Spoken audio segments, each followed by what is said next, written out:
Hello, everyone.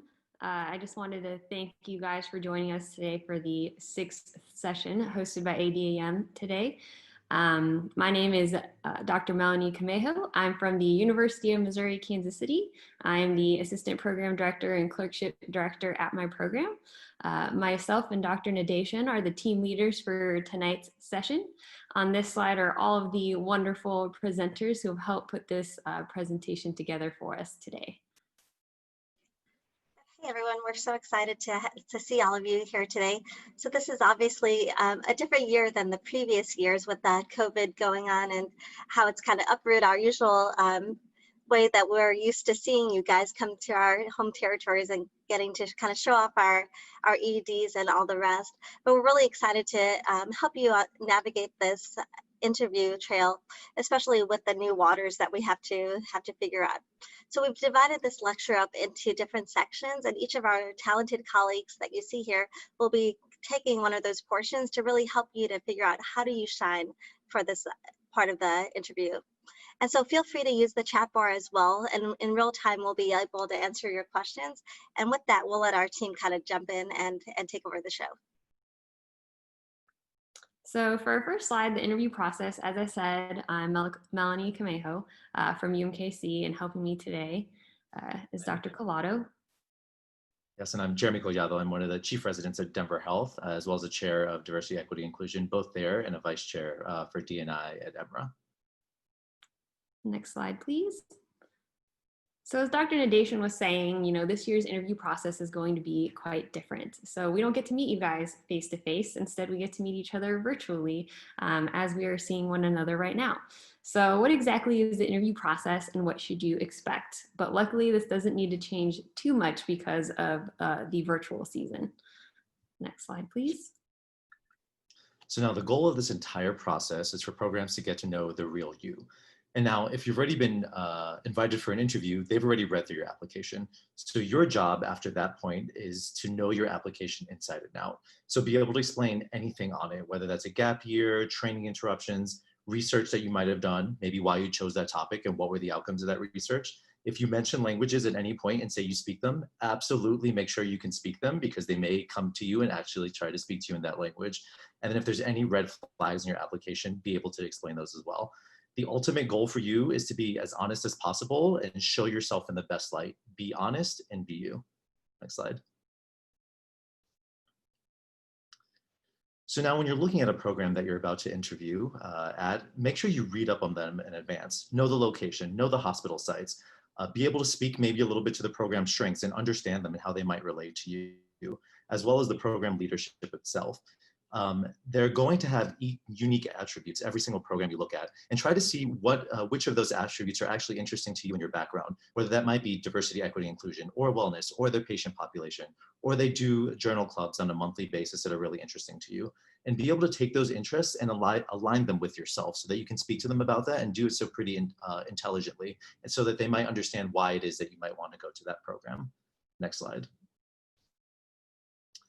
So overall, there are a few different interview formats, and probably more than the ones that are listed here, but these are the ones that you're going to see most often. The most common one that you're going to see by far is a conversational interview, and that's basically just you sitting down and speaking face-to-face with whatever person that you might be, with whom you might be interviewing, and then answering general questions. In general, and we'll speak about these other two, they will have general themes that they're trying to get at, but they might approach them in different ways.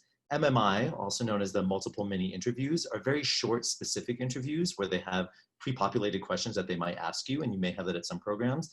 And then the other is just a standardized interview where it could be 15, 20, 30 minutes and you're sitting down with someone, and they'll also have a list of questions that they want to get through with you and be able to speak with you about them.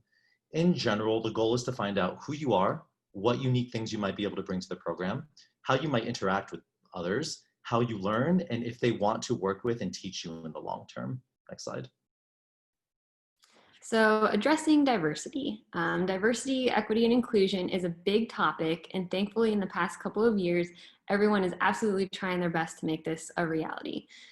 A lot of programs will address the diversity, equity, and inclusion on their homepage or website, and if they don't have anything on their website about this, that doesn't mean that they don't have thoughts or feelings on this topic.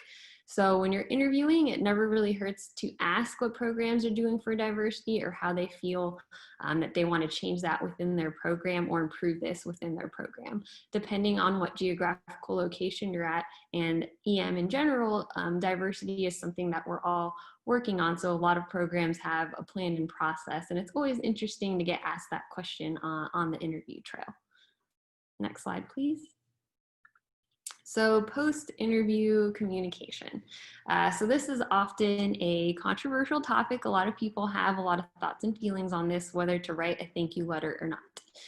I feel it's always the polite thing to do if you can, while you're interviewing with someone, write down a memory or a topic that you guys discussed with the person that you interviewed and include that in your thank you email or your thank you letter. When you're writing this to the program, try not to include terminology such as "will rank you highly" or "you are one of my top choices." You're writing this communication to this program because you are simply just thanking them for their time in interviewing you. So this takes us to the next topic, if you want to email versus a letter, and that is completely up to you. And lastly, do you even need to write a thank you? Absolutely not. This is completely up to you. One little caveat, if you are going to rank a program #1, I would only tell one program that. Programs do talk, and it never looks good to say this to multiple programs. And I do not recommend saying this until the end of the interview season unless you change your mind. So moral of the story, it's always great to thank anyone that you interviewed with for their time, but you absolutely do not need to do this. And so our next topic is the interview prep. Hi, I'll introduce myself. I'm Amanda Irish. I'm a second-year resident at UConn. Yep, and I'm Sree Natesan. I'm one of the APDs at Duke University, and we're excited to talk to you today about interview prep. Next slide, please. So this is a really important topic, and mainly because it's really a challenging way to prepare for the exam. And so we really wanted to help you, give you some tips. And so Dr. Irish is a resident, I'm a faculty, so we really wanted to share with you those perspectives so you really know how to prepare. And so we put together some of our top tips to help you get prepared. So next slide, please. So tip #1, and you'll see some of this is a reiteration of what our colleagues have said, and I hope you pay attention to those themes that we have kind of woven into this session today. But really, you need to know your CV. So be able to explain anything that's on your CV. It's all fair game. So any clubs that you're in, any language that you say you speak, any volunteering you've done or research, even if it was 5, 7 years ago, they may ask you about that. So really be able to speak about it. And don't put superficial things on your CV to kind of beef it up. I think we all do that, but really be genuine about the commitment that you put into the few important things in your life and really highlight those things during your interview. Dr. Irish, what are some of your pearls for this?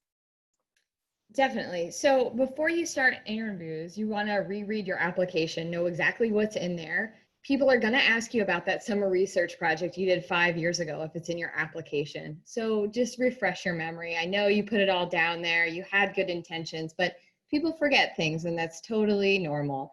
It's also a good idea to refamiliarize yourself with what's on that application, not just at the beginning of interview season, but in the morning or the evening before you have an interview, just to refamiliarize yourself with things. You can glance over it, refresh yourself, as well as refresh yourself on the notes that you've made for the program as you were preparing for the interview, notes you took down from their websites or details that you've picked up along the way.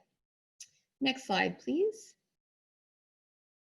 And then along with that vein, having a routine. So for me, I was always really nervous about getting to the right place, getting enough rest after traveling. I had to take a lot of red eyes from the West Coast to the East Coast, and then going to the interview dinner, going to bed, and then getting up early for the interview. Luckily, you guys won't have that issue since you won't be traveling.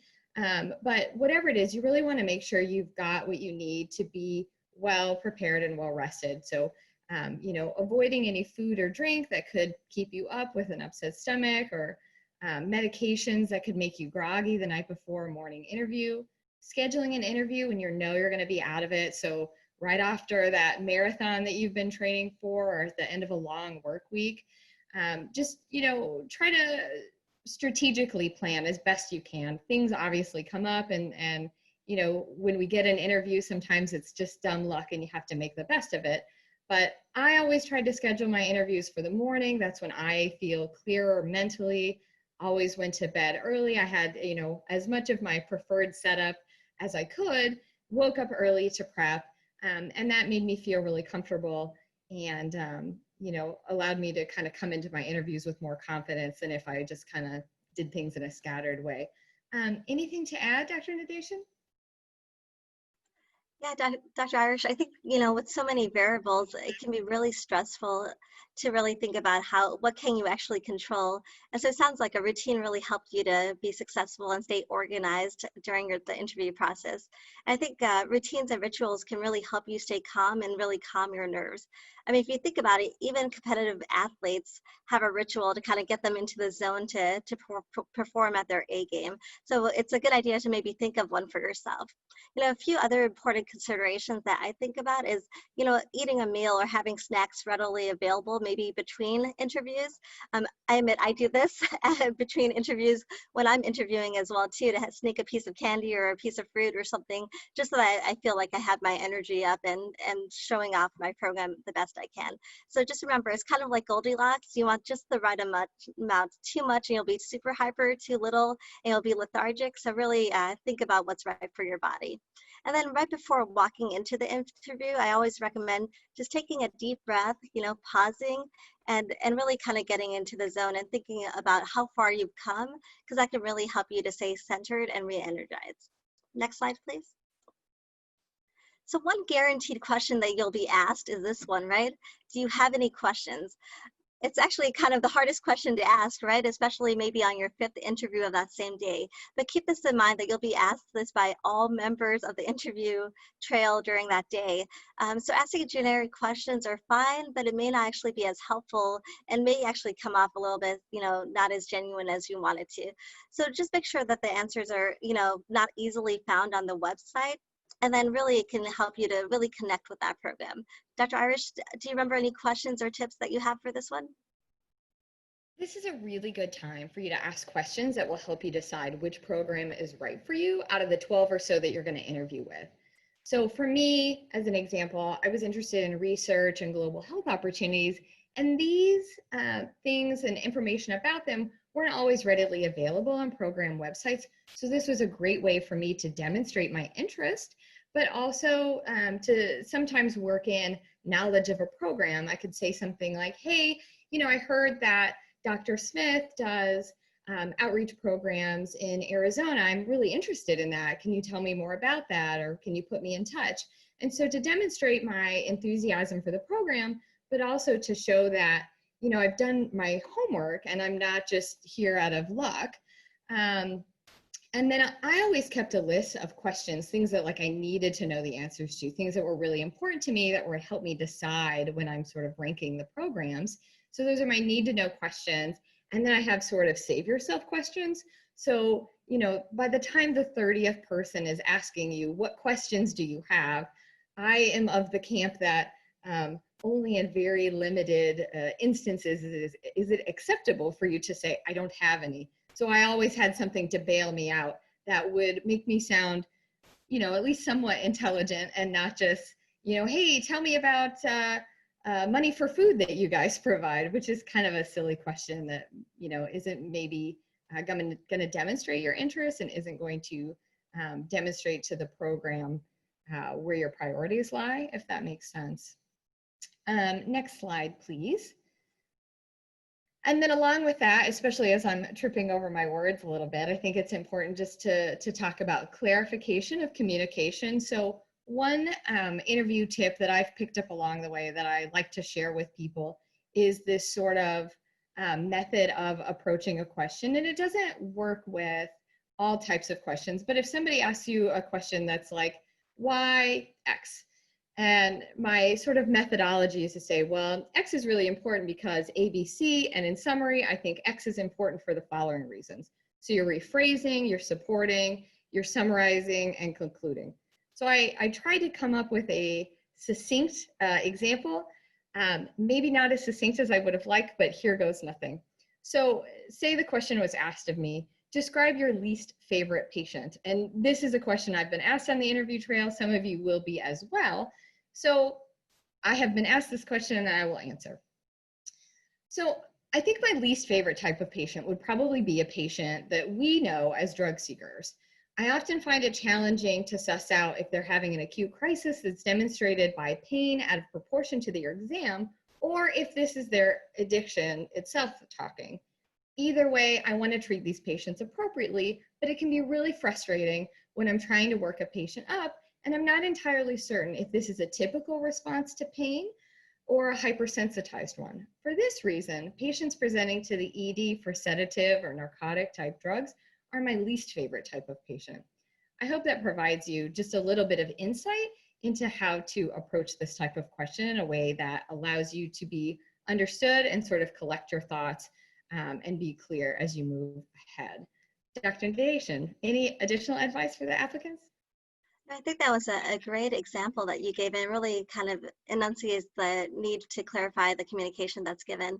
You know, a few practical logistic things that I can kind of speak to would be, you know, one, having your notes ready. So luckily on Zoom, we are able to have our notes behind us on a separate screen or even on a piece of paper in front of you. You can imagine in some ways in real life, you can't really do that. So one of the few blessings of the pandemic is that you can be a little bit more prepared with your notes readily available for you. The second is kind of have your supplies ready and handy. So if you need a piece of paper, you don't want to be reaching away from the camera, right, to go grab that. You should just really have it all kind of ready and at your fingertips. And then also just learn to be concise in your answers. You can imagine that if you're rambling on for about 4 or 5 minutes, the interviewer might forget the question they even asked, right? So really think about the top things you want to know about the residency, and then how you want them to, what the impression is that you want them to leave about you. And so I really say, like, you know, write down the top 3 things that you want the residency program to know about you, and then really try to help that shine as you're answering the questions. And that leads us to the next slide, please. So this is it. You know, you really need to know your competitiveness. So to build on, you know, tip number 4 is not only is it important to know your strengths, but it's also important to be able to address any areas of weakness. And I know our colleagues kind of introduced this in the overview, but really you need to know what you want to say about these areas that could probably have been better. Maybe it's a class you didn't do as well in, or, you know, any of these kind of red flags, if you will, that we talk about on your application. The key is to be transparent and really be collaborative with the program that you're interviewing with to answer their questions without getting defensive.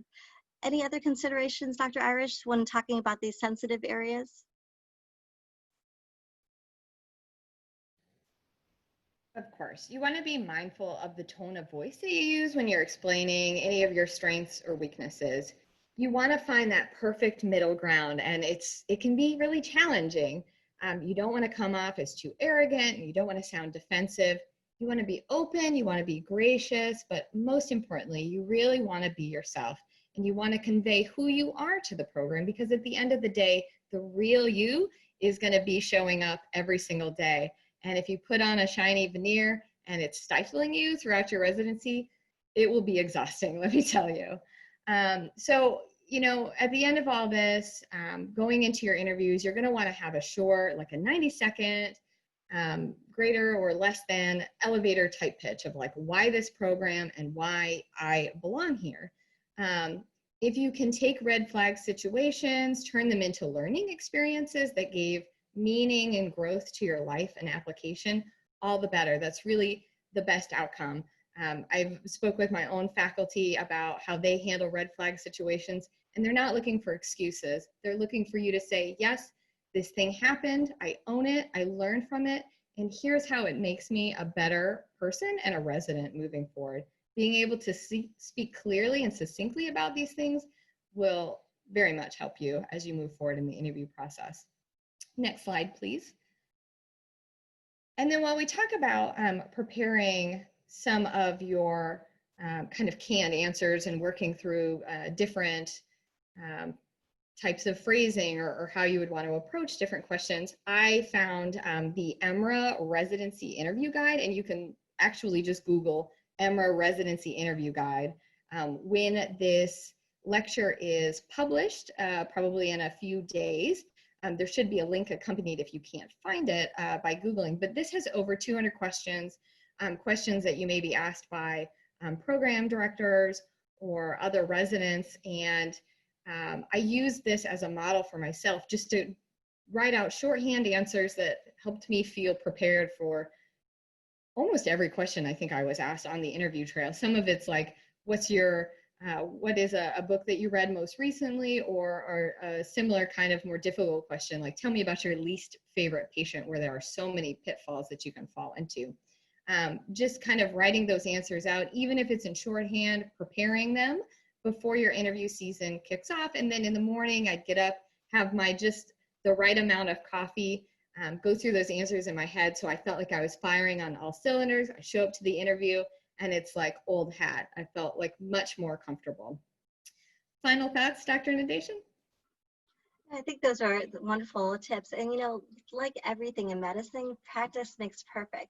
So really finding a trusted friend or family member to do a Zoom interview can really help you to do your best. And actually, you should ask them for feedback. So more than just, you know, practicing questions, actually have them stop and tell you the good, the bad, the ugly, right? Because this is the time to kind of correct yourselves while you have a chance to kind of fix your answers and refine them. You know, we're not looking for refined answers or like rehearsed answers. We really want to see the genuine you and really have you shine during that interview day, but it's still scary. So practice can really help calm those nerves and really help you leave a lasting positive impression on those programs that you are interviewing at. So now that we covered interview prep, we'll move on to the next slide and let our next team talk about kind of practical interview tips to really kind of look your best behind that screen. Thank you, Dr. Natesan. So my name is Shruti Chandra. I'm from Thomas Jefferson University in Philadelphia. And I was the clerkship director for emergency medicine, and I'm now the director of phase 3, which is the 4th year of medical school. And I'm here with two wonderful presenters. Hi there, I'm Dustin Williams. I am the program director here at UT Southwestern in Dallas. I am L.A. Alvarez. I'm one of the assistant program director here at Stanford. All right, so a virtual interview is not so different than an in-person interview. So this means you want to treat this just like a job interview, because that's exactly what it is. You know, make a good first impression, remain professional throughout.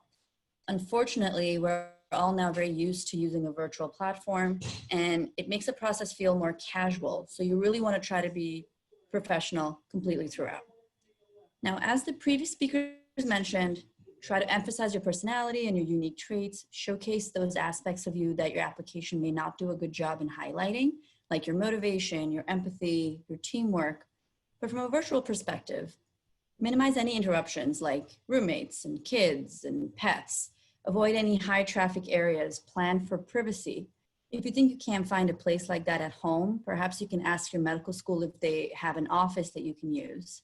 Put your cell phone on silent, better yet, put it away from you if you don't need it, unless you get distracted. Turn off basically anything that gives you notifications on your computer. Log off of anything that can pop up and be distracting or make a sound. Next slide, please. So let's talk about lighting. Some of these may be obvious to you as you have been using video to communicate for the last few months, just like all of us, but here goes. Have a neutral background, so no distracting images, no statement pieces. Cover your windows, especially if the light can shift during the interview. You may be surprised how drastically a passing cloud can change the image that you're presenting on video. Make sure you assess all the sources of light in your room, and make sure you're facing the camera and you're sitting not too forward, not too far back. Next slide, please. So here are some examples of lighting. Make sure there's no backlighting. You don't want to have the glare or the witness protection look. Some people call it the angel of death look. Try not to have that. If you have a ceiling fan, turn it off because it will cast shadows on you as it's running. Consider using 3-point lighting because that can avoid any shadows. If you have a ring light or whatever those fancy Instagram influencers are using, use that because that's what's going to make you look really good. So ring light is fantastic, and LED anything that's in front of you is going to look really good. So as you can see from my examples, it's obvious, but it's something that you want to check beforehand so you can be completely ready when you're into your interviews. Next slide, please.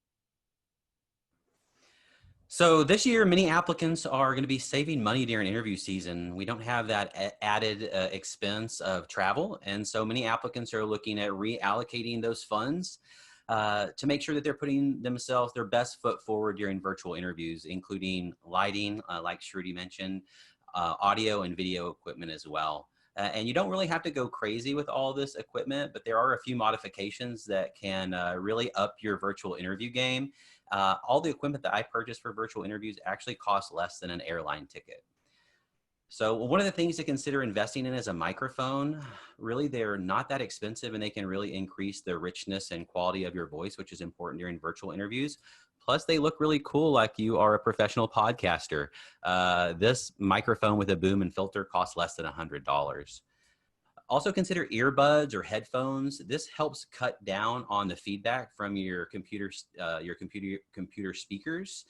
And also, if you inadvertently forget to close Windows or your email, your interviewer won't hear those notifications and alerts. External camera, I'm kind of on the fence on that. You know, nowadays computers have pretty good internal cameras. I think that you can even make up for a mediocre camera with some awesome lighting, like Shruti mentioned, or a ring light. Next slide. Speaking of camera, I think it's important on placement of your camera. You should really have your camera at or above eye level. Anytime you have your camera below eye level and looking down, that kind of accentuates your unflattering features. If you don't have an external camera, you can't independently elevate your camera. A good idea is just use some textbooks and put your computer on some elevation with a few textbooks. And make sure that you look at the camera as well. It's kind of a tendency to look at the screen and look at yourself. One way to help this is give yourself some distance from your camera, about an arm's length. This helps the interview not notice as much if you're inadvertently looking at yourself versus looking at your camera. It just feels more personal when you look at the camera. Next slide. We mentioned this before, but turn off notifications. It's really annoying for those things to keep popping up during the interview. So close unnecessary windows. Sometimes if you're on a Mac and you have your phone connected to your computer, that can send notifications through as well, and that can be distracting. So if that's the case, make sure you change that setting on your phone.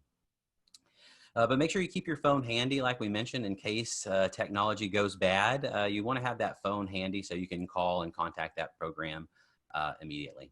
Next slide.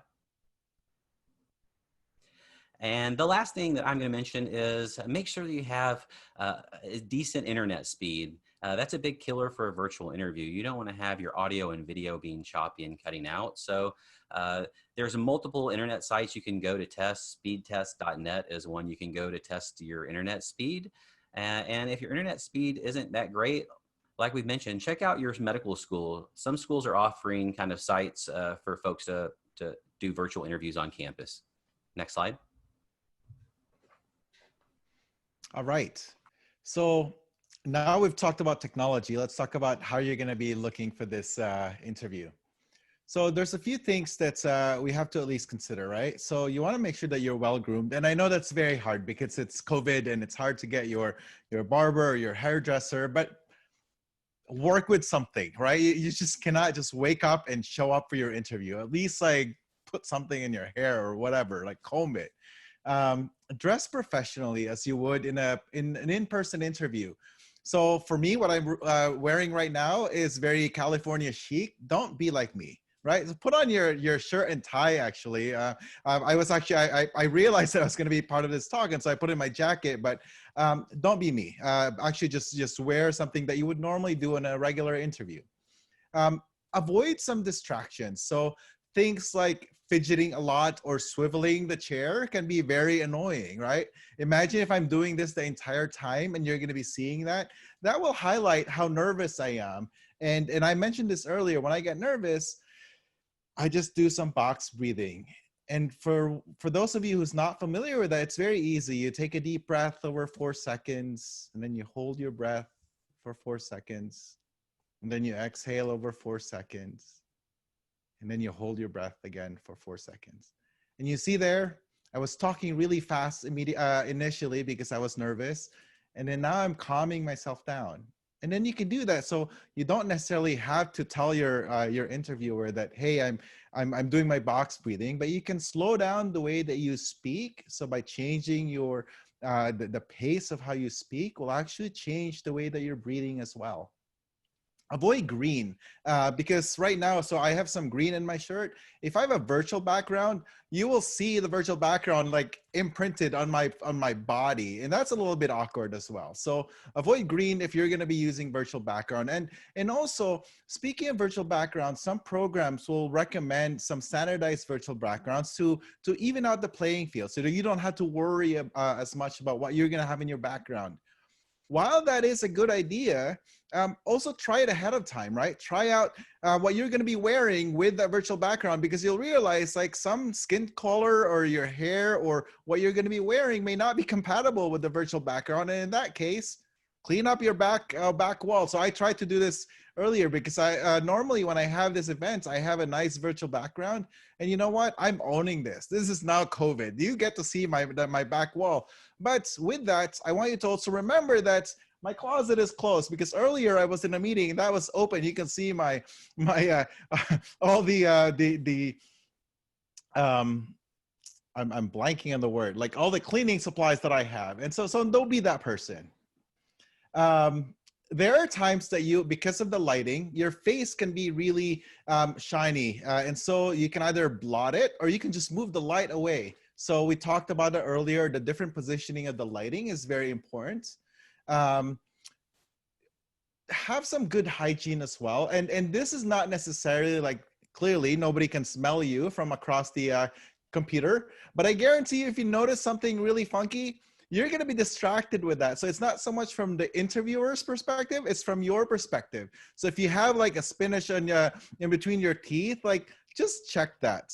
So one way to do that is when they say like, take a break, I would literally like stop video. And you may not know this, like I'm standing up, I'm jogging, like I'm jumping around right now, so that I can get my energy up, or I can go to the mirror and check to see if like what's on my face. Especially for those of you who's grabbing some snacks, and unfortunately the next snacks that you picked up are the ones that actually stick in your teeth, like the Twizzlers. Avoid patterns and prints and strive for solid colors is a recommendation that was given. And I think that's good advice. This is not the time to be super different, because again, they'll remember you, but try to have them remember you for the good things, because they may not be like a good fit based on the background. Avoid some jangly jewelry that's also going to be very distracting. So just keep that in mind. I know it's very, very unfortunate right now with the virtual interviews, because you can't notice people's shoes. So you can't even like comment on that. So some people's way of doing it, so like wear some jewelry, and that's okay. But just be, just ask a bunch of other friends, hey, how does this look for my interview? As opposed to just trying it out on your first real interview, and then having that awkward moment when your hair gets like stuck in a jewelry or your necklace. And we talked about the standardized background. Next slide, please. So be prepared. So here are other things to consider. Make sure you plug in your device. It is very awkward when you're interviewing and all of a sudden your computer just dies because you're out of battery, right? And then you're gonna be shuffling. And again, you know what? We're all gonna be learning through this virtual experience, and there's gonna be a lot of forgiveness. But I guarantee you, if you're that person whose battery just died, you're gonna be so frazzled and you're gonna lose your train of thought. So just be prepared. Have your notes ready. You've heard that multiple times now throughout this session. Have your notes ready. One thing that I do, to be honest with you right now, it may seem like I have this all memorized. I have my screen split. So on one side, I have you so I can see your face.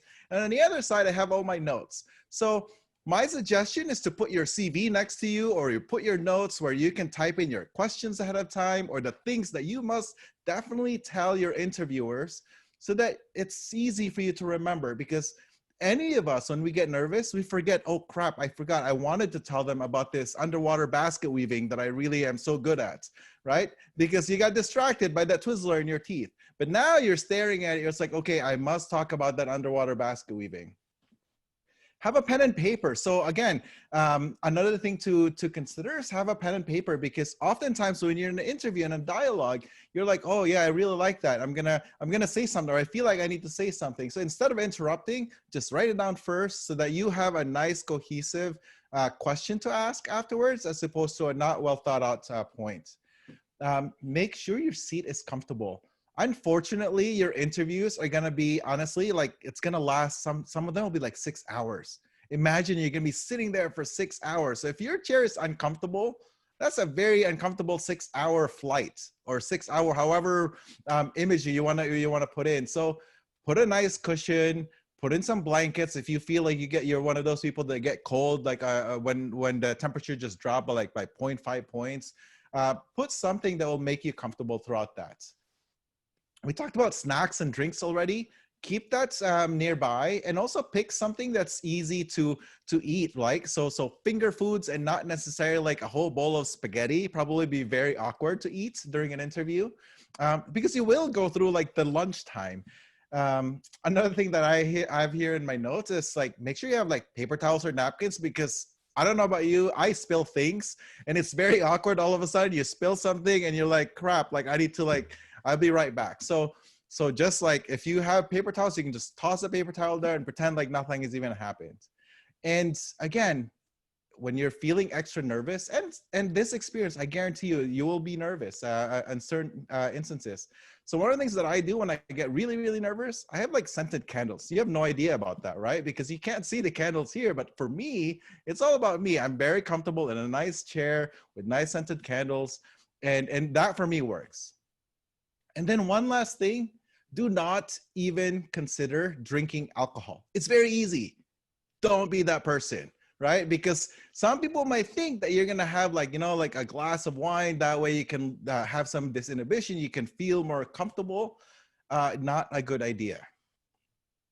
All right, so that's all I have. And next slide. Hi everyone, my name is Aaron Kuzel. I am a PGY2 resident at the University of Louisville School of Medicine.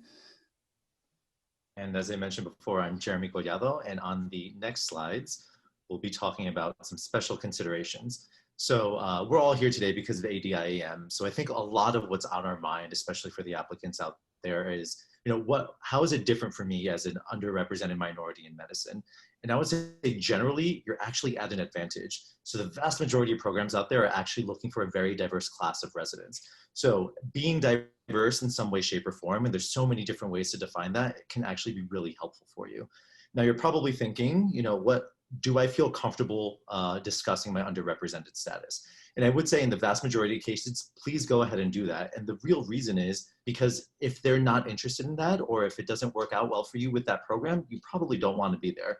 Now I say this, and I realize it's easier said than done. I don't want anybody to feel like they have to share something that they're uncomfortable with sharing, but I do think for the vast majority of you, it's actually going to be really helpful. And again, if the program does not respond in kind, it's probably not somewhere that you want to be for 3 or 4 years that you're going to thrive. And the last thing with respect to that is if you have any questions whatsoever, please ask the program. They are there to answer these questions for you. And honestly, it's sort of a back and forth. You're trying to find a fit on both sides. The program is trying to find if you're going to fit in with them and, for whatever reasons, and you as well. So your goal is to get as much information from the program as possible, just like they're trying to do with you. And I don't think that can be said enough, is this interview process, while it is for us to find the best candidates for us and who fits with our department, it's mostly about you. This is finding the fit that's best for you. And that goes for the DOs and IMGs as well. Well, I'll talk a little bit more further about some consideration being a DO in this match process, especially with the merger of the AOA and ACGME. I'll talk a little bit briefly about IMGs. It is a very difficult match process for international medical graduates, but it's not impossible, and it's not a bleak situation by any means. But some consideration that you should think about is programs. When you're considering a program, you should consider programs that have a track record of hiring residents who come from international medical schools. Additionally, as if you are an underrepresented individual, that should be something that you're talking about, because that is something that you bring, and the struggles that you went through as a medical student, as well as getting into medical school, is something that makes you unique and shows that you'll be a fantastic resident.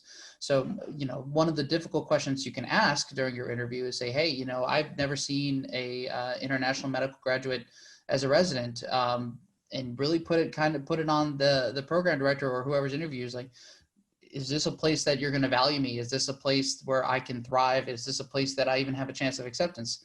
I think if you get to the interview, they obviously see something in your application, but that should be something that you should throw back onto the program, not in a callous way, but as a question for you, because again, this is about finding the program for you, and you don't want to be wasting your time with the program that's just going to kind of bring you on just to have you on, but not actually give you the education that you want.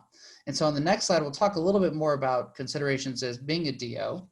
And that type of match. So one of the considerations that you should consider with these programs is the program previously AOA accredited? Was it previously a part of the American Osteopathic Association and now has switched to ACGME? What does that mean for you, and what is the program doing to maintain its osteopathic identity if that's something that is important to you?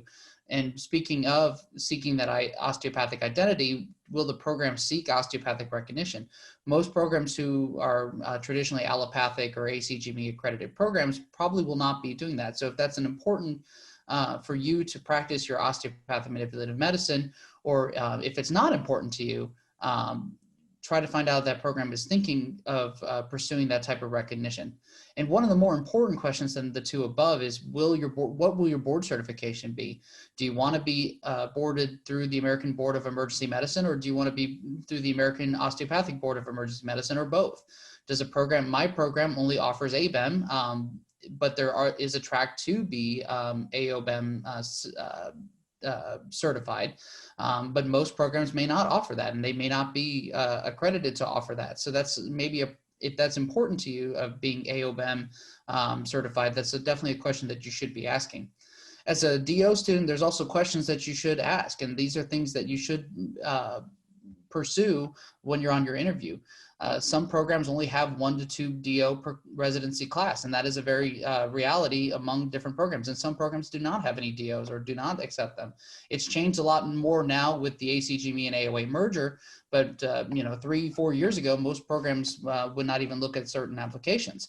So that may be something as a consideration and a question for you to ask, like, what's my chance? And if you're couples matching with someone who's also going into emergency medicine, what's your chance of getting a couples match into that program as both emergency medicine residents?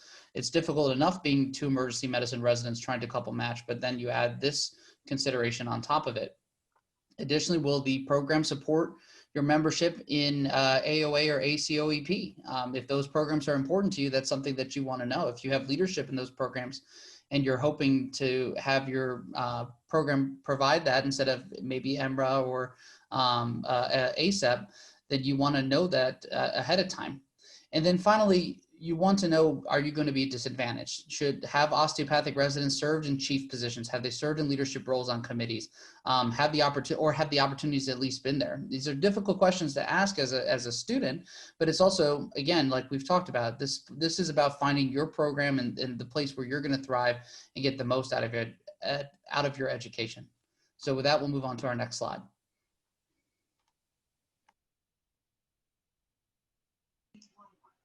Hello, everyone. Good evening. It's great to see you. My name is Dr. Lynne Holden. I am a professor of emergency medicine at the Albert Einstein College of Medicine and vice chair of diversity and inclusion at the Jacobi Montefiore residency program. You've already heard from Aaron Kuzel, Amanda Irish, and L.A. Alvarez. What we're going to do here is a mock interview. We're going to ask for your participation. If you go to the participant box, you will see a yes, no check versus X. After each interviewee gives their response, we will pause so that you can let us know if you agree or disagree with their response. Again, this will be a little bit different than you're used to, but we want to have some fun with it and also learn. So let's get started. We have 2 candidates. We have Amanda, and we also have Aaron as our two candidates. So I will greet them. Hello, my name is Dr. Lynne Holden. I am the Associate Residency Director here at ADIEM Emergency Medicine Residency Program, and it's great to see you here. Let's start with our first question. Amanda, tell me about yourself. Good morning. I'm so happy to be here. My name is Amanda. I'm originally from Iowa, where I went to undergrad and grad school after serving 4 years in the United States Marine Corps. I attended medical school at OHSU in Portland, Oregon. I'm interested in infectious diseases, disaster response, policy, as well as mentorship. I'd be thrilled to tell you more about any of these experiences and interests. Thank you, Amanda. All right, we're going to pause and we're going to let our audience let us know if they thought that was a good answer, yes, or not such a good answer, no. And we'll tally up those responses.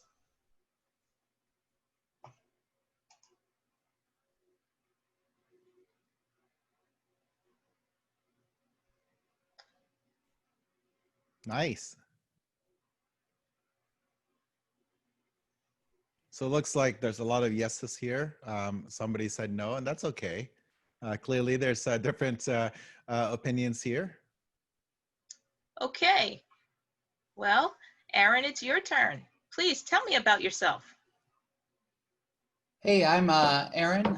Thanks for having me. I'm originally from Fredericksburg, Virginia, and went to medical school in Tennessee. I'm delighted to be here. Thank you for having me. Okay, the audience, do you think that that is a good response, a yes, or not so good response? No.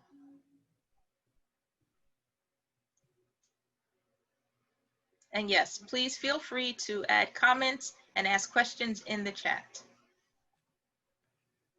So I'm noticing so far that there's a lot of no's, but there's 7 people who clicked yes as well. I think the take-home point in this question is that this is your opportunity to showcase something about yourself.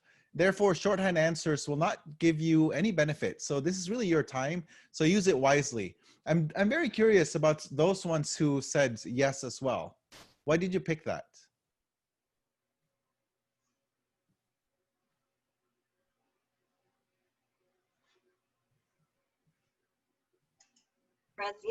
At least listening to it as a APD, I think there wasn't any like red flags in that response. It's just that I didn't elaborate on all the tips and skills and kind of highlight that applicant's real talent. But there wasn't anything that kind of jumped out that this was like, I need to nix them off the list or anything, right? It was just kind of a standard response that was very short and didn't really leave me with anything else to go for. So I would probably ask them a few follow-up questions just to learn more about them.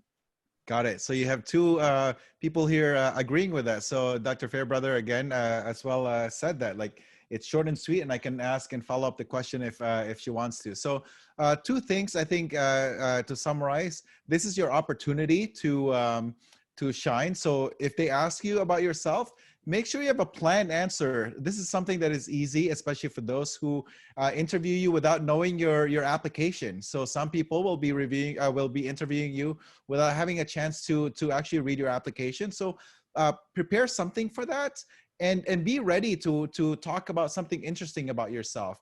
I think it's a missed opportunity if you just say, "Oh, I'm LA, I'm from New York," and then you just end it that way. So short and sweet is good, but too short is probably not a good thing as well. Next question, Dr. Holden. Of course, let's move on. So the next question is, congratulations for being interviewed here at the ADIEM residency program. Different students have different journeys to get to where they are. So can you explain to me any obstacles that you have had during your journey? And we'll start off with Aaron. Oh, yes. I don't think you can truly know a patient's journey if you haven't yourself been through obstacles and through the fire, figuratively speaking. When I think of obstacles, I think of my time in medical school. I think sometimes my medical school put some obstacles in front of me more so than they opened doors. And it really made it difficult for me to get my EM electives, and just sometimes it was really difficult to get board studying time. Despite this, though, you know, I hunkered down. I really put the hard work in to do relatively well, and I think I, based on my performance, have done pretty good on my clinical rotations. Thank you, Aaron, for your response. Now let's hear from you, the audience. Did you feel this was a good response? Yes. Or not so good response? No. I love how there's always a contrarian in this group. Somebody said yes, but the majority so far is about 19 said no.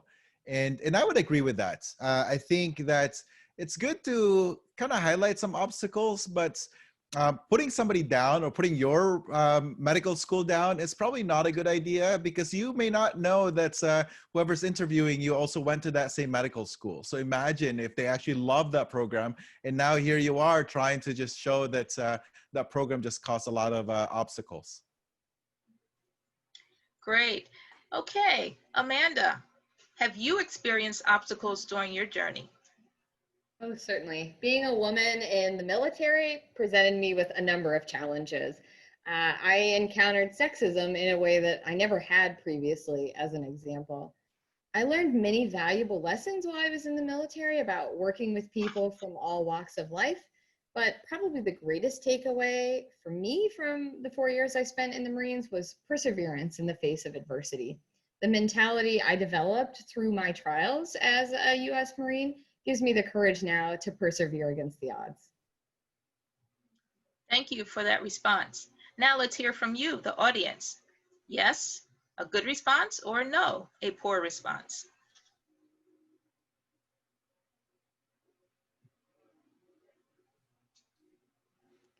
I love it. So the majority, and actually unanimously, everybody picked yes. So this is a good answer. Thank you, Dr. Irish.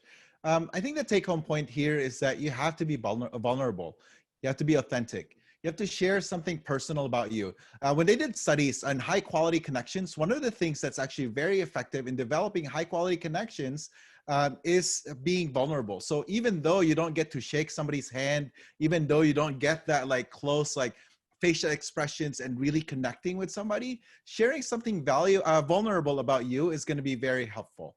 So again, the point of the question is how you deal with adversity. So avoid disparaging other people, other institutions that you've been a part of to get your point across. So you don't have to step on people's toes in order for you to shine.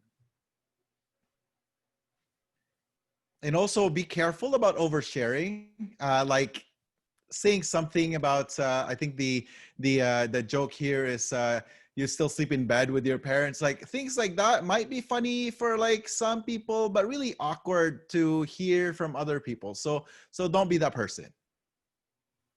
Thank you. Do any of our other expert panelists want to weigh in? I see some comments going through in the chat. I would totally agree with Dr. Alvarez. I think showing some vulnerability there and how you grew is so important, because these programs, they really want to know who you are as a person. And all of us have gone through something hard. And I think somebody else mentioned in the chat, grit. So many of the programs are looking for that, because you're going to have really hard days in the emergency department. And to know that you can deal with these hardships and be able to come out on the other side and learn from them and do better is really the ultimate goal. Yeah, I love that. And when people ask you questions like, tell me about a tough case, they actually don't care so much about that tough case. You don't have to go through the G6PD deficiency, whatever. Talk about the human aspect of it, because it's a matter of interpretation of how you look at that question. But if you focus on how it humanizes you, it makes the other person, the interviewer, realize that, oh, I can work with you at 2 a.m. because you'll actually care, versus somebody who'll rattle off the Krebs cycle that's most of us here don't probably remember anymore. Just to highlight a few things in the chat bar, you know, Dr. Fairbrother mentioned, you know, don't put anyone down during your interview. It only ever serves to reduce you personally. And then Dr. Ava Pierce also echoed that, saying, you know, most of us in the EM world know each other and we collaborate together.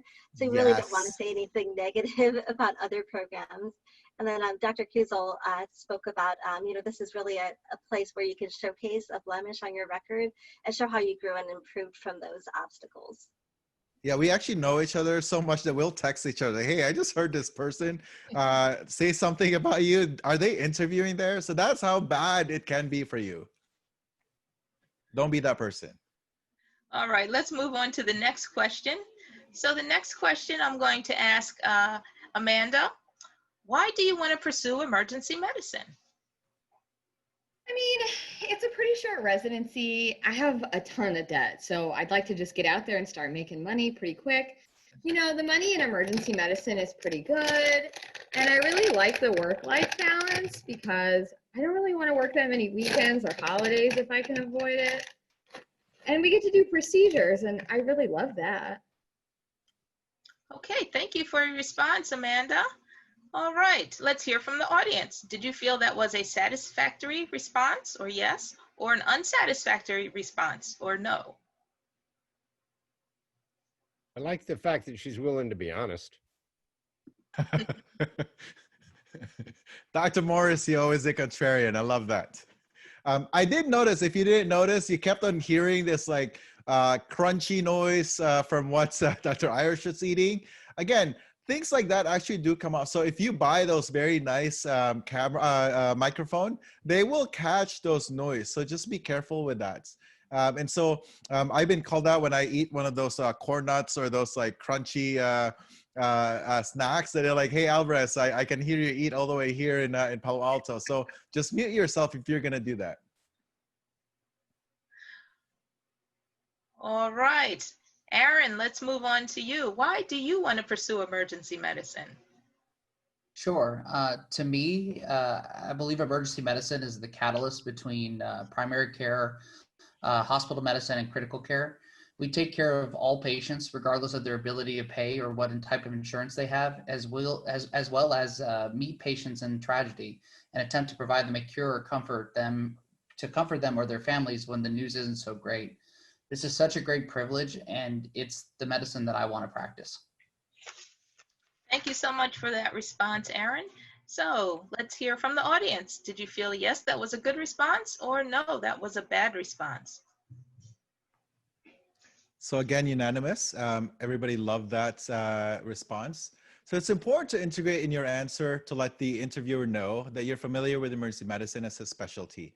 But be cautious about how you approach topics such as work-life balance, finances, and other potentially fraud issues, so you come across the way that you intend. So specifically, I'm one of the big proponents on physician well-being, but if you talk to me about wellness in the form of how many shifts you're gonna work, and I really love emergency medicine because I only get to work like 12 shifts a month, I will probably remember you as somebody that's not really interested in working, and rather you're interested in the lifestyle. So specifically at our shop at Stanford, if you talk about you love surfing and that's why you want to go to California, I will put a surfer emoji in your application whenever we do the rank list to remind us that you're that person who's just going to be coming to the Bay Area for surfing. Also, it's very important. So this is a very important question. So this was highlighted earlier, if not the most important question in the interview. So you make sure that you have a good handle in this question. So practice it and have this question down very well. Dr. Morrissey, I see you typing something very important and deserves discussion in the chat. Do you mind commenting on that? Are you talking about the blemishes in your personal statement? Yes. Yes, I like the fact that people are willing to address any blemishes, challenges, uphill battles, potholes, but I don't want to see them dwell on it. I don't want to get a mopey feeling from the person who's written it. What I want to see is one or two sentences that say, yes, I recognize this is an issue. Yes, I've used it to make me a better doctor. And I've written it down in this piece of paper, so you're now allowed to ask me about it, and we can talk all you want during the interview if you'd like to. Great, thank you so much for that. We're going to ask a couple more questions. So Aaron, what are you looking for in a residency program? Well, I'm glad you asked that question. I'm really looking for a program that will value me as a member of the team. I want a program that will allow me to develop my own practice pattern rather than be some kind of mold or cookie cutter doctor from a certain program. More importantly, I want a program that's going to challenge me every shift, but a program that takes the extra time to ensure that residents are enjoying the amazing job we call emergency medicine. Thank you for the response. Let's hear from the audience. Did you feel that was a satisfactory response, yes, or unsatisfactory response?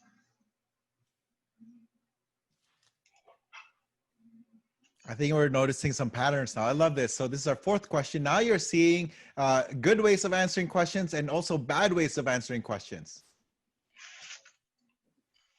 Okay. Amanda, what are you looking for in a residency program? Oh, I mean, if I'm being totally honest, I'll go anywhere that will take me. Well, I mean, except for Man's Best Hospital. That place sucks.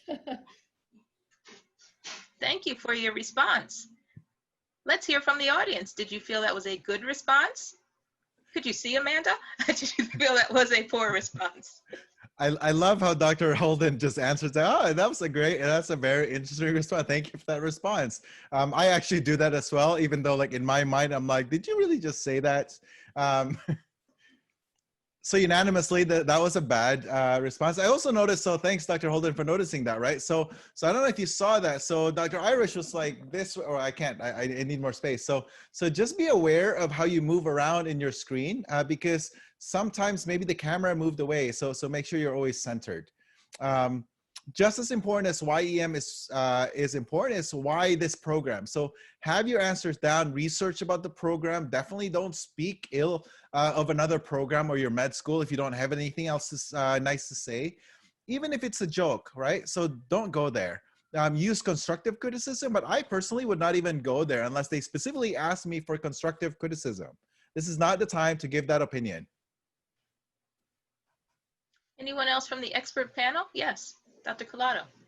I did want to add one thing there. I thought Aaron's answer was very good, but I definitely agree with what Dr. Alvarez was mentioning. Make sure that you tailor it to the program to whom you're speaking, because I think a lot of the things that he said, you could pretty much say that at any program, and if the program disagrees with any of those things, it's probably not a good program. They should not disagree with anything he said, but to tailor it to them. Let's say you're really interested in SIM and you learn really well that way and they have a great SIM program, mention that. Or you're at a program that values high autonomy, and that's something that you get really early on. Mention that as well, because they'll be looking for those little things, and there are slight differences in each of those programs that they'll key into and say, oh, this person will fit in here well, or maybe not because our program doesn't do SIM well, or our program takes a while that you get high autonomy, or whatever it is that might be different about that program. I like that a lot. Great. Can I take a meta moment just briefly?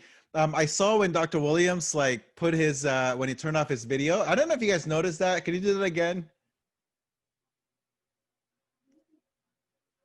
Yeah, so look at that face, and if that's, and think of that if that's something that you want when you put your stock video and have that show in your interview.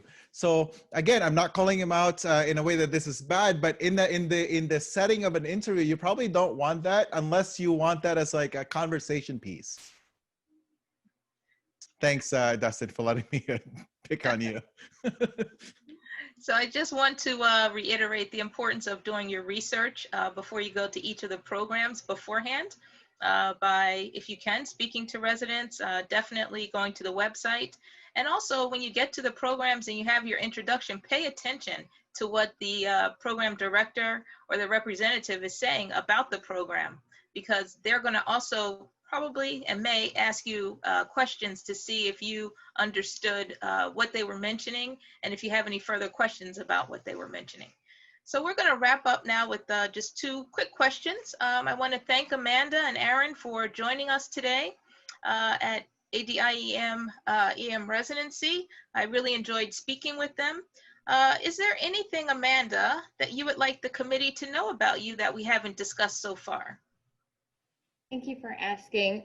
I think when you review my application fully, that you'll find compared to others that I'm a superior applicant and you'd be lucky to have me.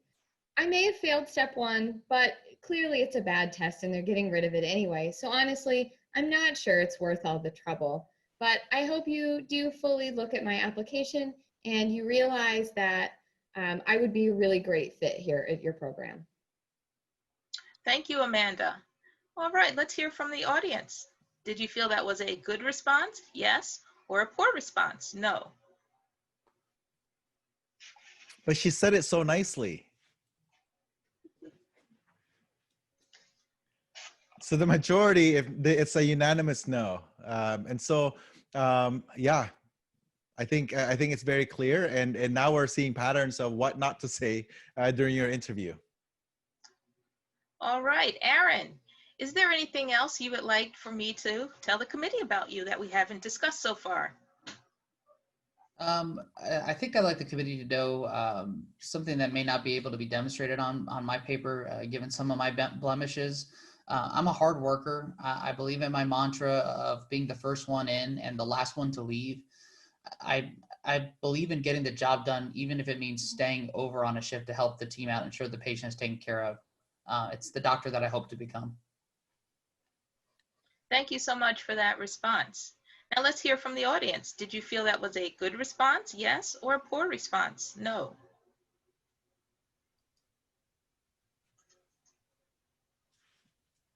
There's one contrarian, but the majority is a yes. I think the take-home point here is that avoid making excuses. Making excuses doesn't really help the program evaluate you. If you want to discuss a hiccup in your application, own it and then move on. Just like what Dr. Morrissey said, they're more interested in how you own your shortcomings and then to tell them what you've learned from that experience and how it'll make you a better person in the future, rather than simply saving face in front of everybody, because they'll remember that. Any other opinions from the expert panel? Okay, we're going to wrap up with our final question. Amanda or Aaron, do you have any questions for me? Again, it's been a pleasure to speak with you today, and I wish you good luck on the interview trail. Amanda. Yes, so I'm really interested in health policy, and I know that your program brings their residents to the Leadership and Advocacy Conference every year. I'm wondering what other opportunities are available for ADIEM residents interested in pursuing health policy, such as myself.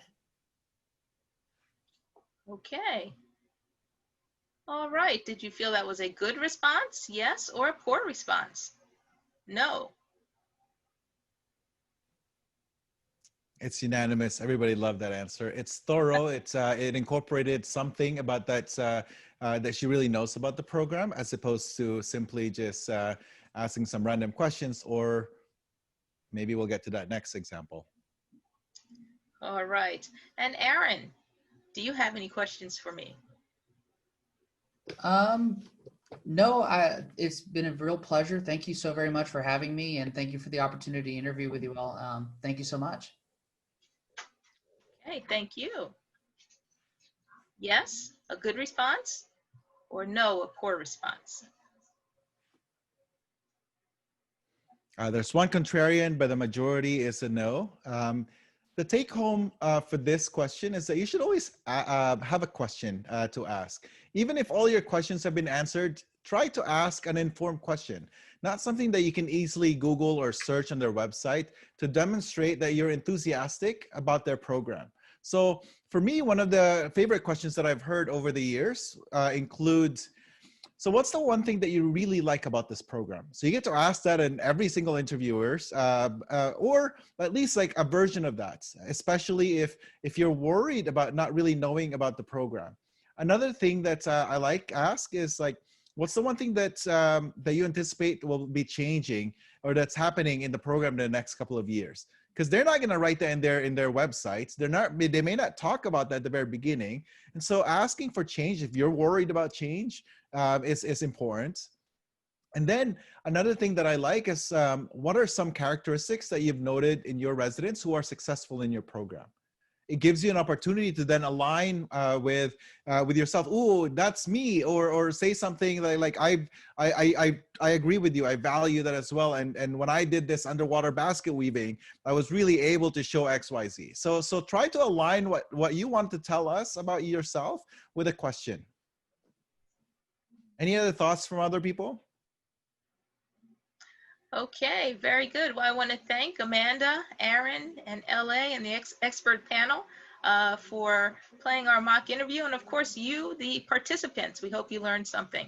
We can go to the next slide. I think it's now for the audience to ask us more questions. Well, thank you everyone for your attention. Dr. Morrissey and I are gonna moderate this last hunk of time here.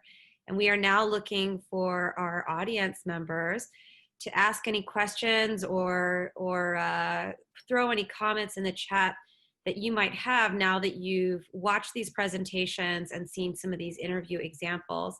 My name's Hilary Fairbrother. I'm the Vice Chair of Education at UT Health at McGovern Med School in Houston, Texas. Dr. Morrissey.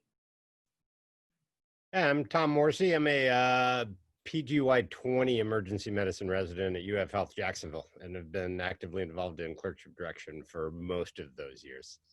While He's we're waiting, essentially the OG of clerkship directors. Just while we're waiting for a couple of questions to come up, and I encourage people to stick anything they want up in the chat. I promise we won't call you out by name or make fun of you. Dr. Williams mentioned one question that he loves to get as a PD is, tell me about a recent grad that you're proud of. And I think that's a great one to have in your back pocket. Another version of that would be, tell me about a resident who struggled, or tell me about what kind of resident might struggle here, because that shows that you're really looking for a good fit. You're being honest with yourself and the programs about who you are. You want real good information about who's going to shine in a program like this and who might struggle, because what the program directors are really looking for is people who are a good fit. all right, so we've got some questions coming in. Our first one is from Jackson. For opening questions like tell me about yourself, would you recommend staying more towards personal or professional interests? This was a question that came up in the chat earlier. Anybody on our panel have an answer for this one? My thought on that was bring up something that you want to get asked more about. Pick something that's that you can showcase. That could be professional, that could be personal, but they're going to then grab that and say, oh, tell me about this. And that's a chance for you to brag a little bit. And I like to mix it up. I do a little bit like, well, I was raised in Montana and went to school in the South, and so now I'm looking for residency somewhere else in the country, and you know, and I'm really interested in healthcare policy, and that's what I hope to run for office someday. That was a terrible answer. Don't give that answer.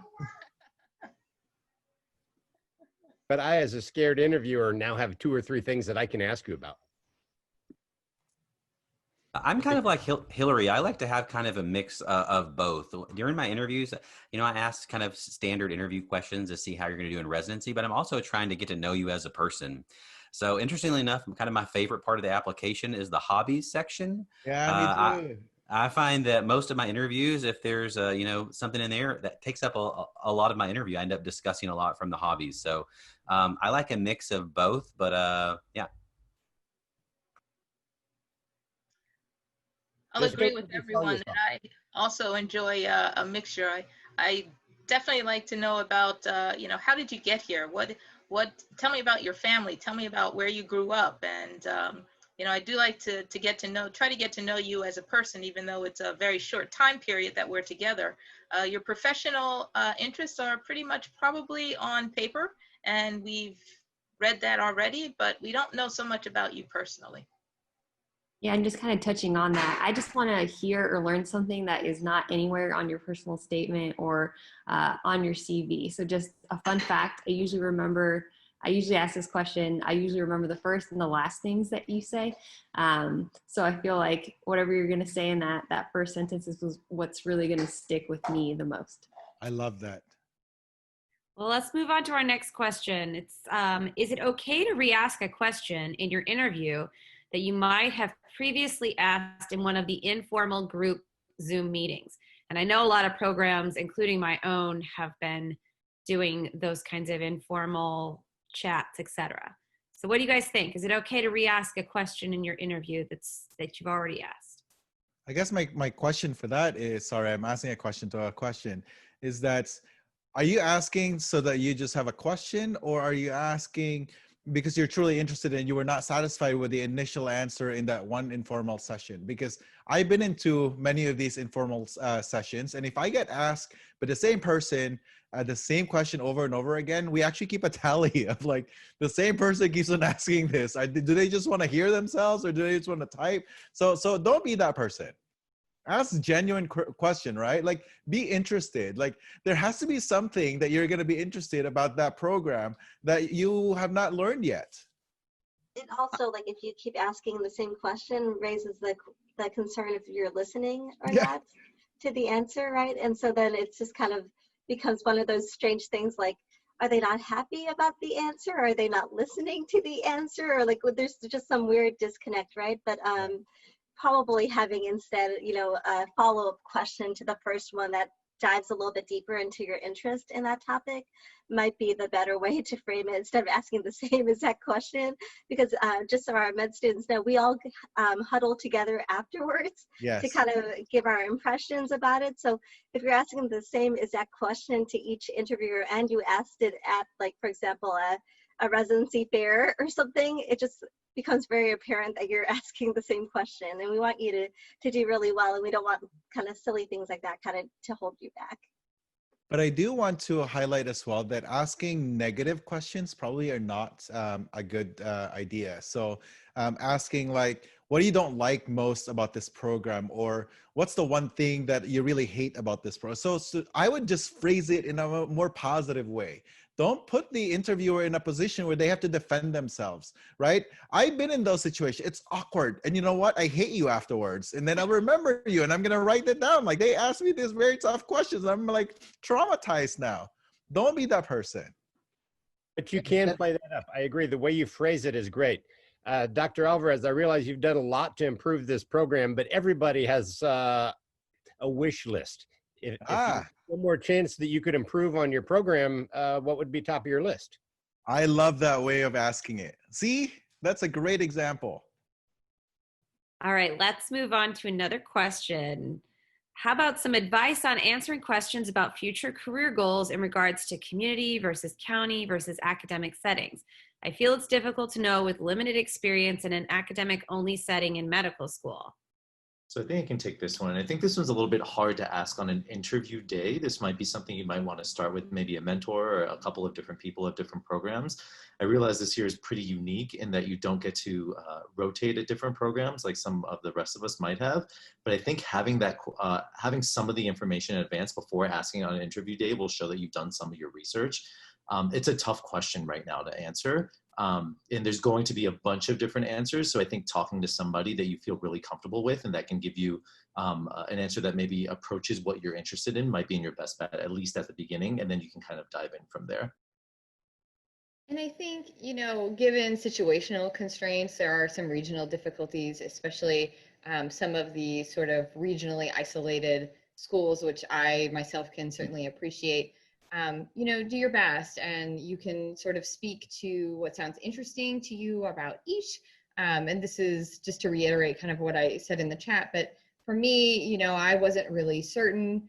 I wasn't married to a certain type of practice, but what I really enjoyed was working with underserved populations, stretching my ability to use and develop my skills and resources, but also balanced with the fact that when I need to be bailed out in the middle of the night and I've got a complicated orthopedic issue, man, it is so good to make that phone call and someone shows up and fixes it for me. So I think you can get through it with honesty if you just really don't know it and can't, find the opportunities to really nail it down for yourself.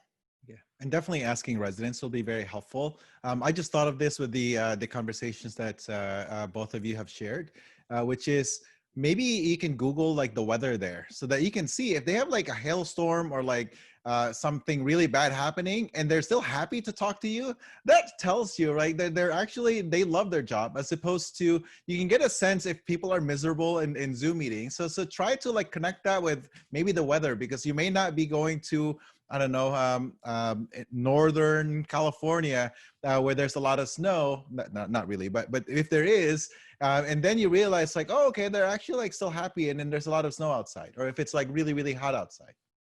I want to amplify what Amanda said just one more time. If you're asked a question like that and you don't have the greatest of answers, like because you don't know whether you want to practice in academics or the community, and you know that your exposure thus far has been pretty limited, I wouldn't claim something false. I would just focus on what you know. Like focus on what you love about EM. Be like, I don't know yet, but I know what I really love about emergency medicine is X.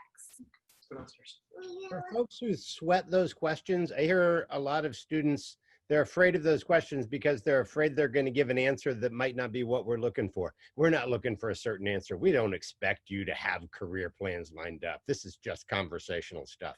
So those ones that seem scary, just let them go, because we're just looking to chat, and all we want you to do is just be honest and tell us about yourself. And even as a resident, you're where you want to practice is going to change. I mean, I started out saying I'm going to be a community rural doc, and now I'm speaking at an academic presentation. So it's going to change between what you want to do constantly. And who knows, there's still a part of me that wants to do rural practice, and I probably will do that on my moonlighting jobs, but it's going to change. I think we all know that as you practice and as you go further in residency, that what you want to do as a practice pattern changes. Well, here's a logistical question. How long are you allowed to pause before answering a question? I kid you not, somebody meditated in front of me one time, and that was very awkward. And again, I'm a very wellness guy, and I was like, that's a very tough question. Let me meditate on that. And I was like, and he actually did. And so of course I texted my program coordinator. I was like, you need to get me out of here. So you will know what awkward pause is, but definitely do not do that. We can probably, each of us can probably share our own stories here of like fun or very awkward scenarios of interviews. Yeah, and I think just to follow up on LA's point, probably if it's a question that you do need a second to think about, it's okay to say that, oh, that's a very interesting question. Let me think about that, yes. Right? And then probably what you don't want to do is, if you need a second to think about the answer, is just to stare off. Because one, we can't read your body, all the kind of like interpersonal things we're missing through the TV screen. And so really you want to at least say something verbally of, give me a second to think about that. That's a great question, right? And it gives you at least a couple, seconds to think about it. You can imagine if we were going to count down 30 seconds even just on this, it would feel very long. That was actually what we did at the beginning of the presentation. And that probably felt long to everyone listening in. It was just 30 seconds to start this off. So just at least let us know that you want to think about the answer. And even if it's not completely formulated, at least we know that you're trying to answer it the best that you can. My EM short attention span is that 30 seconds is going to be too long. So if you pause for 30 seconds, that's too much. I'd rather you just say, I have no idea. Tom, what do you think? The pause time? Yeah. If it's going to be more than 2 or 3 seconds, say, let me think about that for a second. That's a good one. So they know you're thinking that. Yeah. So we know you haven't been frozen and cut off. Are you still there?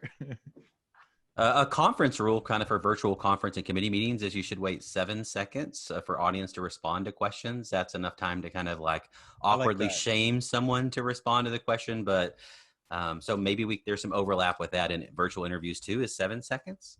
I like that. That's exactly what we did earlier in the first question. Nobody answered, and then somebody just felt uncomfortable and started saying something. Yeah, I think we also all have to be cognizant of the delay. That there may be a delay time over the web. So that also we need to take into consideration. Speaking of that, by the way, I don't think we covered that. There's a few tips that you can do when you get some connection problems, because as you know, your TV is probably now using Wi-Fi, and somebody all of a sudden started watching Netflix, which then decreases your bandwidth. If you're noticing that you're cutting up a lot, don't get too flustered. One of the things that you can just say is like, my connection seems pretty bad. Turn off your video. That actually increases your bandwidth because it transmits just your voice. And then worst comes to worst, make sure you have the speed dial. So remember, when you get this link for the Zoom, there's also the phone number. Put that in your phone. That way you can just click it and it's easy for you to remember, so you can speak on your phone and not be so distracted that you are just cutting up all the time. think you also have to prepare yourself for, in this season with all this Zoom, there's going to be a problem with connection or something at some point. If one of those things happens, just don't get stressed out about it. Take a deep breath and move on. If you couldn't hear the interviewer's question, say, you know, there was some problem or I couldn't hear your question, would you repeat that, please? We understand that, but just prepare yourself for those moments. I love that a lot because it can also go from our end. We will have glitches because we're not perfect.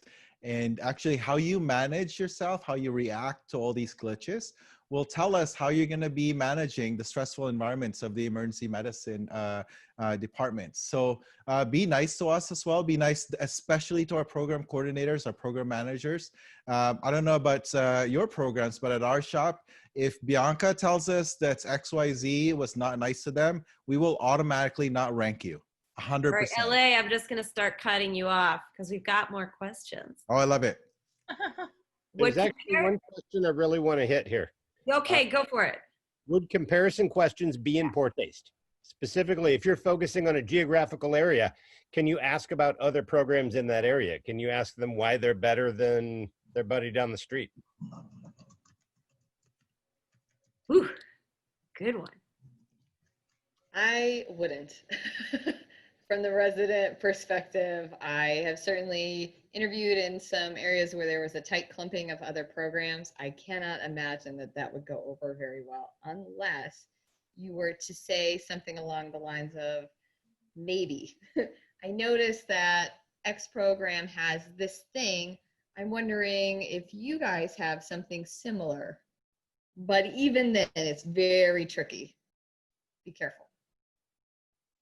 And this also ties back to the, you know, like, just like we wouldn't want you to talk negatively about another program. I think most of us were professionals and also like colleagues and collaborate together. So we probably wouldn't want to talk badly about each other as well too. And I think the awkward silence that happened after that question was asked probably speaks a little bit to just the mixed emotions to that question, I think.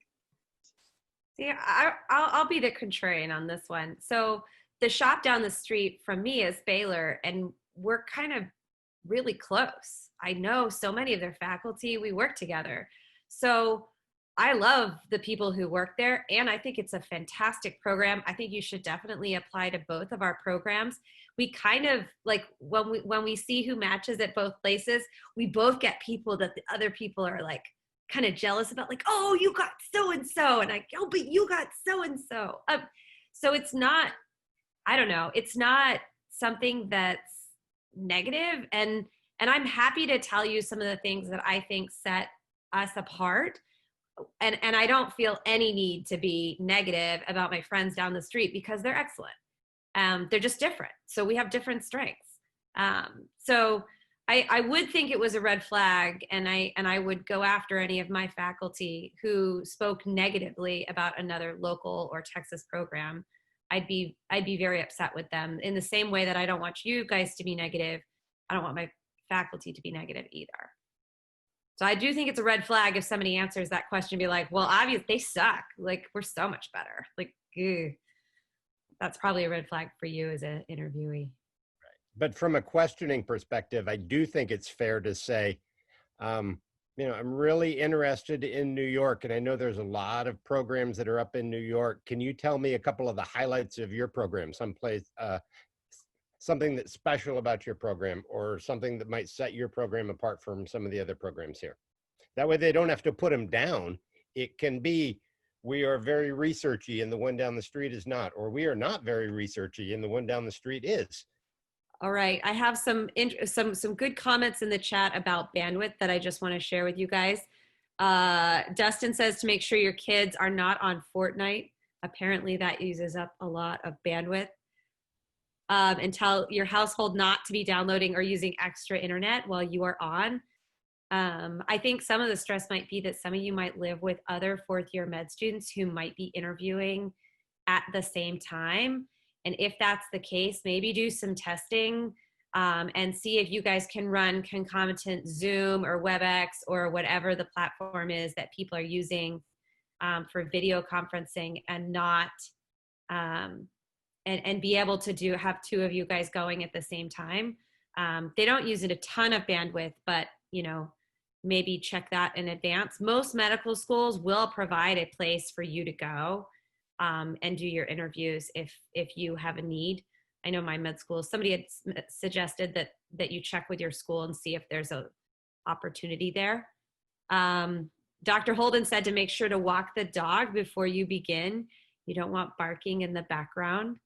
I think that's a good for really almost any animal, critter, in my case, 2-year-old, if you heard him earlier, who might walk into your room. And if those things happen, roll with it with grace. That's what we do all day long at work, is deal with the unexpected. And we want partners that can roll with anything with grace. I think just telling your household what you're up to. Like, for example, I texted my husband before this started. I was like, it's go time. So he knows that there aren't little ones knocking on the door like they usually do, or babies crying in the background and stuff. So it does help to either have a code for your family to tell them, like, hey, chill out for a second, I'm unavailable, or even like putting up a sign, which is what I sometimes do, that says, mom's not home right now. So that keeps it a little bit easier to minimize some of those distractions, because it might be hard for you to get back on your A game if you're worried about people walking behind you and stuff. So think of what works for you to kind of stay in the zone without too many interruptions.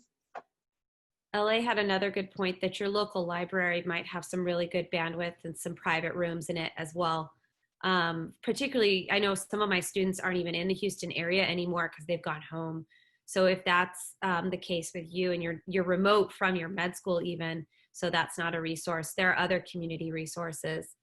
And Dustin says he disables the Ring doorbell and puts up a sign in the front of his house. That's a lot. I'm far away from my doorbell in my office. All right, it is 8:33. Tom, you got any last words for us before we boot it to our chairs, Sree and Melanie? I don't think so. I think we hit everything. My advice to the students, the older I get and the more time goes by, is to relax, be yourself, and trust the system a little bit. And he's really old, so he totally has like great advice. I mean, I think you've been a doctor longer than these students may have been alive.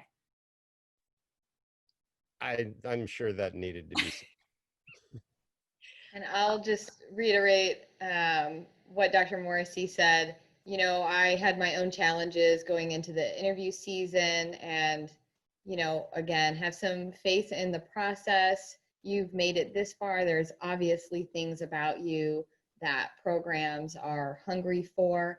So just do your best, sell yourself, and I'm excited to see you in the emergency department. Sree and Melanie, you want to bring us home? Sure. Just wanted to thank everyone for coming to this Zoom meeting, and I want to give an extra special thanks to all of our people that helped out in putting this together and answering questions. Obviously, all of us are all here for you guys and wish nothing but the best for you guys for this interview season. And we're always open to helping you guys if you have any specific questions. Yeah, and I'll just kind of echo that too as well. You know, definitely remember that you're talented and you have a great future ahead of you.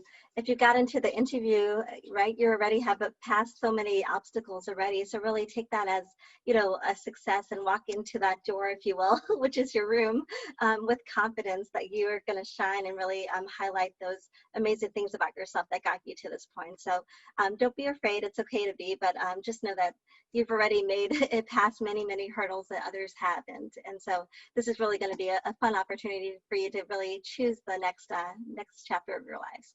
And we know that you're going to do awesome. Thank you so much.